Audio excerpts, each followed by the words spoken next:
Assalomu alaykum hammaga. Bugun Pythonda listlar bilan ishlash ko'rib chiqamiz. List o'zi qanday bo'ladi? Misol uchun qandaydir array deymizda va to'rtburchak qavs ichida misol uchun matn, son, true va hokazo, olma, ism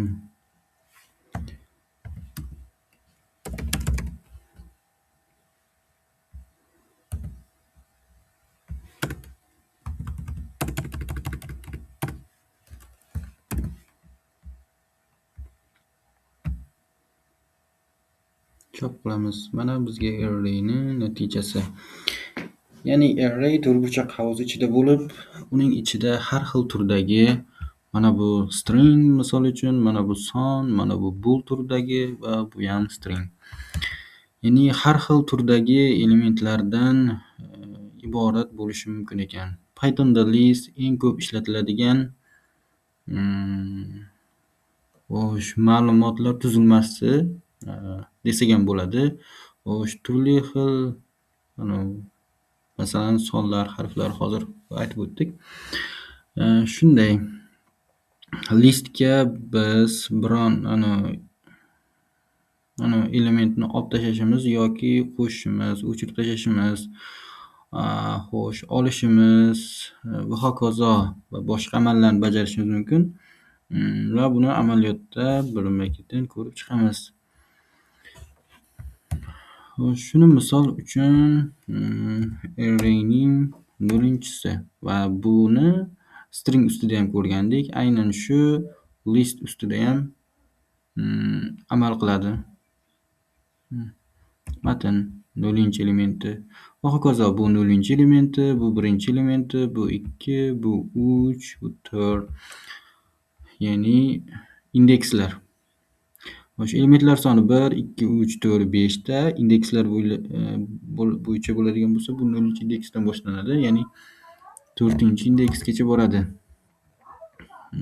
Ya'ni qaysidir oralig'larda kesib olish. Misol uchun 0-chisidan boshlab 2-chisigacha. Matn va bu, ya'ni oxirgisini olmaydi, ya'ni 0-o'rindagisini oldi va 1-o'rindagisini. 0-indeksdagi va 1-indeksdagi elementlarni oldida oxiridagi indeksni oladi. Endi xuddi shuni teskari qilib tashlashimiz ham mumkin. Ism, olma xuddi shu ro'yxatni teskarisiga qilib chiqarib berdi.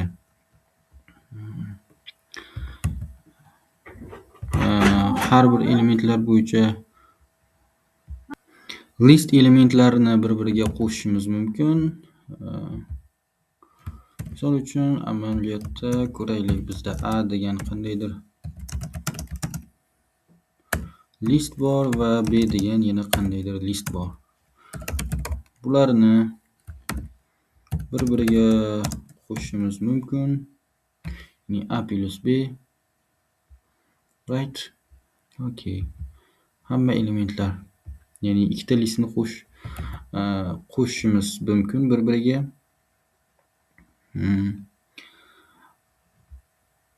Ya'ni bundan tashqari, qo'shishdan tashqari, ko'paytiruv orqali ham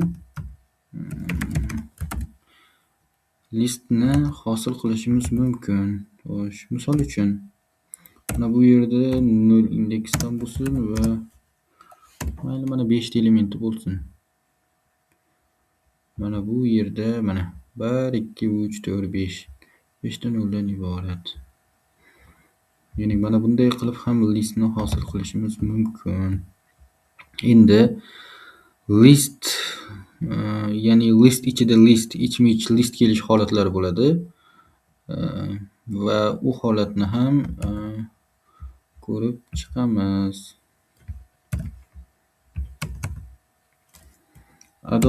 Odatda bunday holatda matrixlar ustida amallar bajarishda ko'proq ishlatiladi. Mana bunday list. Bu yerda print qilib chop qiladigan bo'lsak, mana bunday holatda. Va odatda bunday kodlarni yaxshiroq ko'rinishi uchun mana bunday qilib yozish ancha qulayroq.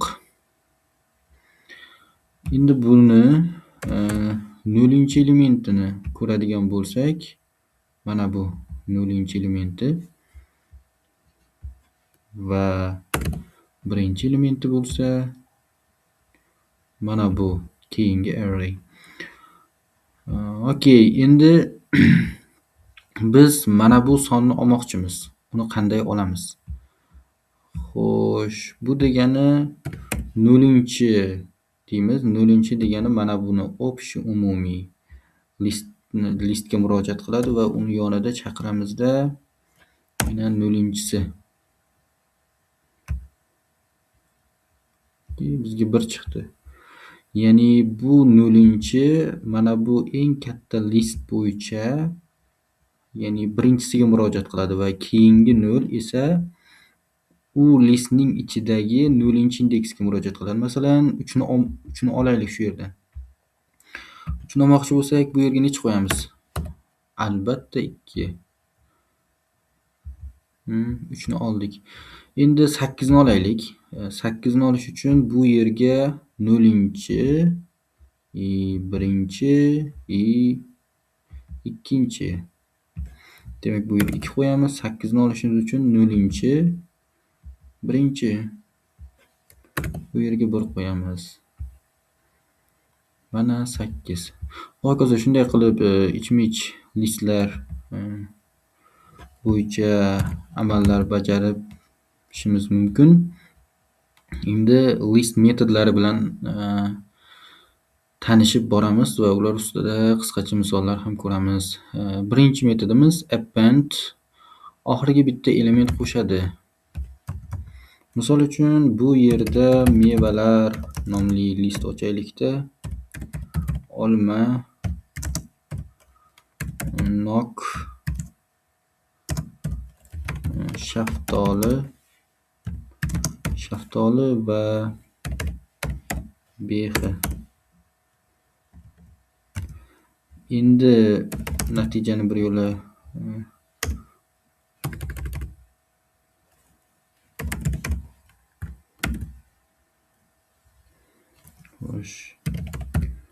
mevalarga nuqta append qilaylik. Nimani append qilamiz? Qaysidir mevani, ya'ni bir turdagi bo'lgani yaxshi. Xo'sh, olma bor, nok bor, shaftoli bor, xurmo.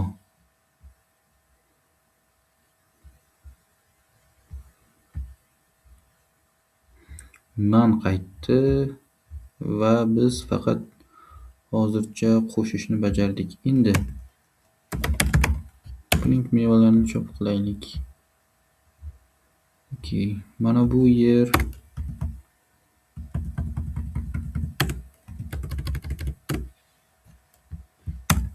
mana bunday bo'ladi. Mevalarni chop qildik. Oxiriga xurmo qo'shildi. Endi bu qo'shilganini qanday bilamiz? Balki shuni yaxshilab ishonch hosil qilish uchun, ya'ni qo'shilmasdan oldin bitta print ishlatamiz, qo'shilgandan keyingi bitta print. Mana bu printni bizga konsolga chiqarib bergan javobi mana bu.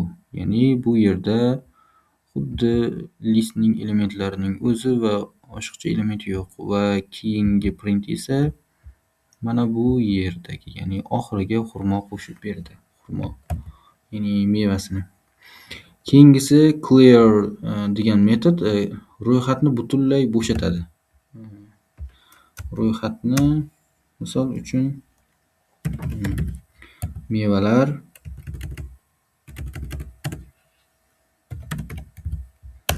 clear qilaylik va mevalarni chop qilaylik. Bizga bo'sh list qaytardi. Ya'ni mana bu boyagi ikkita amal bor edi va keyingisida bo'shatib bo'sh list qaytardi. ya'ni tozalab tashlaydi. Xo'sh, copy degan metodi bor. Keyingi metod ro'yxatning nusxasini qaytaradi. Bunda asl nusxaga hech qanday o'zgarish kiritilmaydi, o'zicha qoladi va bizga copy ya'ni o'sha nusxasini qaytaradi. Xo'sh, buni bizga bo'sh list qaytmasligi kerak. Shuning uchun izohga olib turamiz va tagidan boshlaymiz. Misol uchun nusxa mevalar nomli ochamiz va mevalardan nuqta copy olamiz. Shunchaki copy. Right. Xo'sh, print qilamizda shuni mana bizga copy, ya'ni xuddi shu elementni copy qilib berdi. Keyingisi count metodi, stringni count degan metodi berilgan qiymat necha marta uchraganini bizga chiqarib beradi. Ya'ni stringda ham xuddi shunday edi, belgilar necha marta qatnashganini biz count ichiga qandaydir belgini kiritsak, o'sha belgi stringda necha marta qatnashganini chiqarib beradi. Arrayda ham xuddi shunday.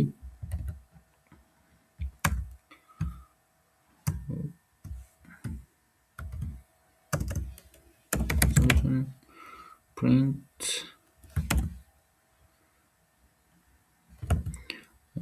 print qaysi bo'yicha? Masalan, nusxa bo'yicha ishlaylik. Nusxali mevalar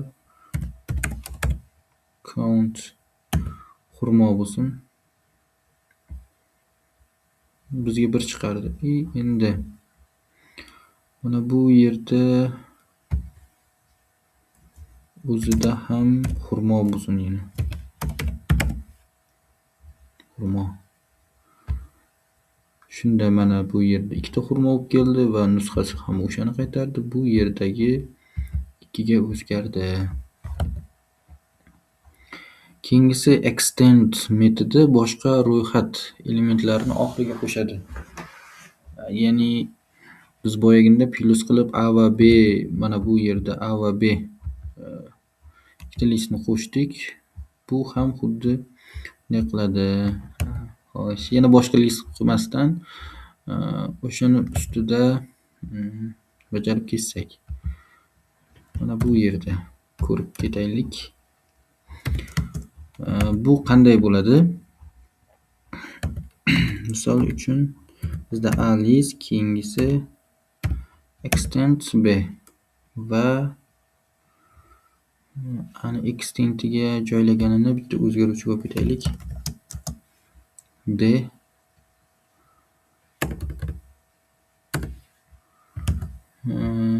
D ga olib ketsak, yo'q, o'zgaruvchi qo'ymasganmiz.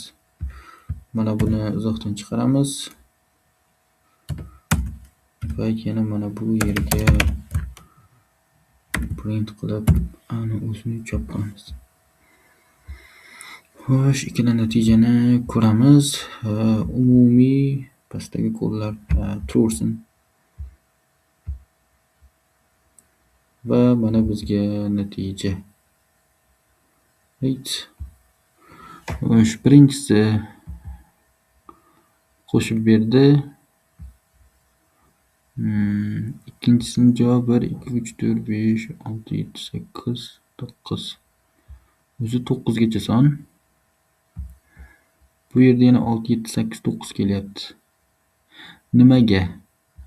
Qaranglar, mana bu yerda mana bu printdan kelgan. Ya'ni ani bu yerga qo'shdi.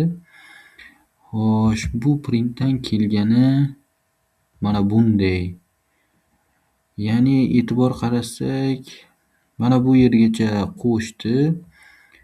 Mana bu yerni oladigan bo'lsak, bu xo'sh B array. Ya'ni A ni 2 marta qo'shib yuboryapti. Ya'ni bu yerda hozir mana bu A ni, mana bu A ni, mana bu A, ya'ni mana bu qiymatni olib ketyapti. Xuddi shuni masalan mana bunday qilsak. Chiqarilgani. Xo'sh, endi buni oldini olish uchun nima qilamiz? Albatta, buni shunday qilib pastga tushiramiz. Mana bir xil, ya'ni extend va up+b orqali idishlarni qo'shishimiz mumkin. Menimcha bu ham tushunarli. Keyingisi index metodi birinchi uchragan elementni indeksini qaytaradi. Birinchi uchragan elementni indeksini qaytaradi. Xo'sh, print qilaylik. Nusxa mevalardan foydalanaylik va indeks qilib xurmo qilaylik. 4 indeks qaytdi. Xo'sh, birinchi uchragan indeksni qaytaradi. Xo'sh, olma 0, nok 1, shaftoli 2, behi 3, xurmo 4-indeksda va undan keyingi xurmo 5-indeksda. Birinchi uchragan indeksni qaytardi. Ya'ni biz kiritgan element bo'yicha. Keyingi metodimiz insert metodi bor. Belgilangan indeksga elementni qo'shadi. Belgilangan indeksga qandaydir elementni qo'shishimiz mumkin. Xo'sh, print qilishimiz mumkin. Yo'q, avval bajaraylik-da. Masalan, bu yerga nusxasidan foydalanaylikmi yo aslidami? Mayli. Nusxa mevalar va nuqta insert bu yerga indeksni kiritadi, bu yerga xurmoni. Xurmo emas, kelinglar shuni nok bormi? Nok ham bor ekan. Tarvuz.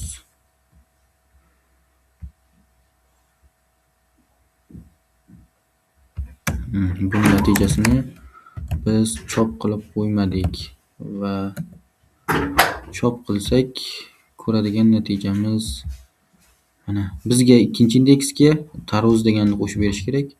Mana ikkinchi indeksda tarvuz bo'lib turibdi. Bu yerda ikkinchi elementda shaftoli. Ya'ni elementni olib tashlamaydi-da, keladi, o'sha indeksga qo'yadi-da, qolganini surib chiqadi. Ya'ni bitta xo'sh, mana qo'yadi. Ya'ni bu tomonga nima desa bo'ladi? Aytilgan indeksga element qo'shib, qolgan ya'ni bu tomondagi elementlarni bittaga, bu tomondagi elementlarni surib qo'yadi shunchaki. Keyingisi pop metodi belgilangan indeksdagi elementlarni o'chirib qaytaradi. Biz qandaydir indeks bo'yicha belgilashimiz mumkin. Belgilangan indekslarimizni o'chiradi. Kelinglar buni amaliyotda ko'rib chiqamiz. Nusxalardan foydalanamiz va pop qilib olamiz. Xurmo, ya'ni oxirgi elementni olib berdi. Bu yerga indeksni beramiz. 3-indeksdagi va 3-indeksdagi shaftoli 0, 1, 2, 3 va bizga tarvuz kerak. Hozir 2 ni qo'yaylik. Va mana ikkinchi elementdagi, ya'ni pop qandaydir elementga elementni olish uchun. Agar hech qanday indeks bermasak, oxiridagi elementni avtomatik oladi. Agar indeks bersak, indeksga teng ma'lumotni olib beradi. Keyingi metod remove metodi berilgan qiymatdagi birinchi elementni o'chiradi. Buni ham ko'ramiz. Masalan, yana nusxalardan foydalanaylik. Nusxa meva, sort emas, remove xurmo bo'lsin. Xurmo bo'lsa bizga mana buni o'chirish kerak. Ya'ni birinchi kelgan. Kelinglar shu yerga. Xo'sh. Ikkinchi indeksga ham shaftoli deylik. Shaftoli desam, shunda shaftoli ikkita bo'lib qoladi-da. O'shani shaftoli deb beramiz. O'shanda birinchi shaftolini o'chirib olish kerak. Yo'q, unda ham bizga deyarli ko'rinmay qolar ekan. Birinchi kelgan. Kelinglar mana bu yerga mana bu o'zgarishsiz qolsin. Mana bu yerga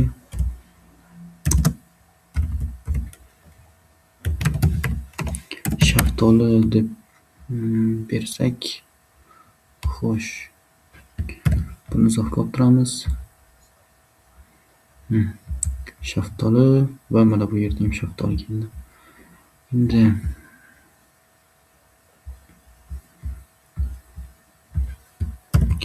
va remove olib tashladik. Olib tashlaganimizdan keyingi chop qilaylik. Natija qanday bo'ldi? Xo'sh, mana bu yerda shaftoli. Biz xurmo bo'yicha olib ketdi.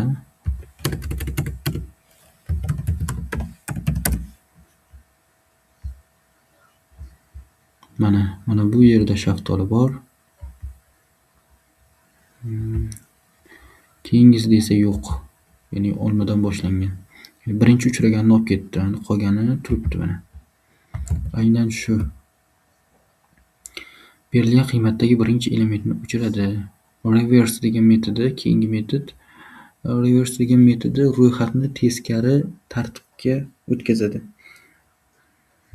Ya'ni bu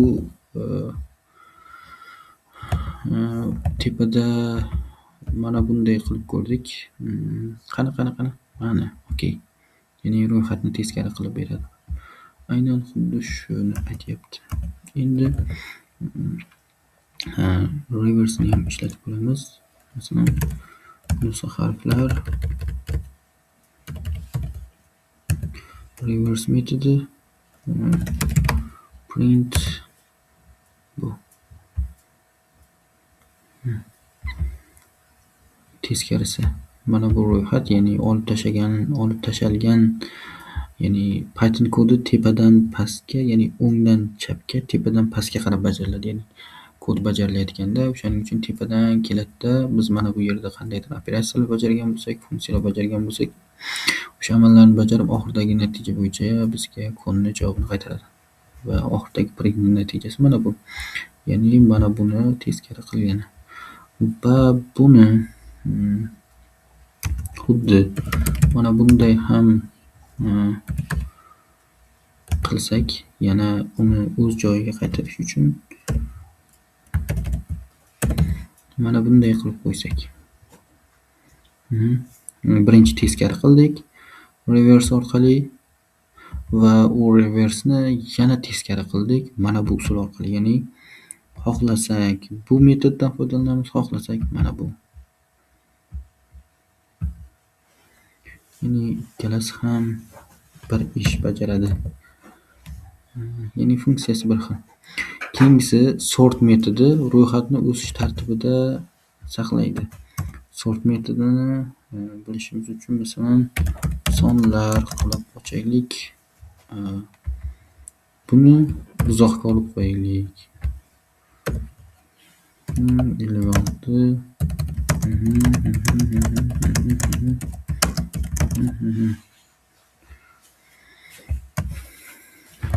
Endi sortni ishlatamiz.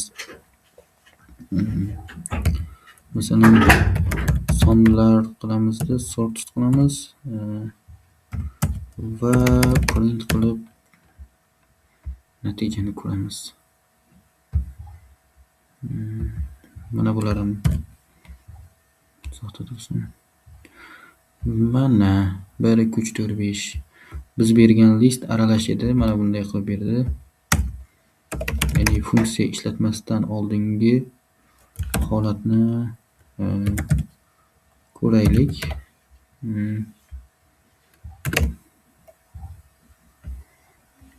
Funksiya ishlatilmagandagi holat mana bilan bir xil va funksiya qo'llagandan keyingi holat.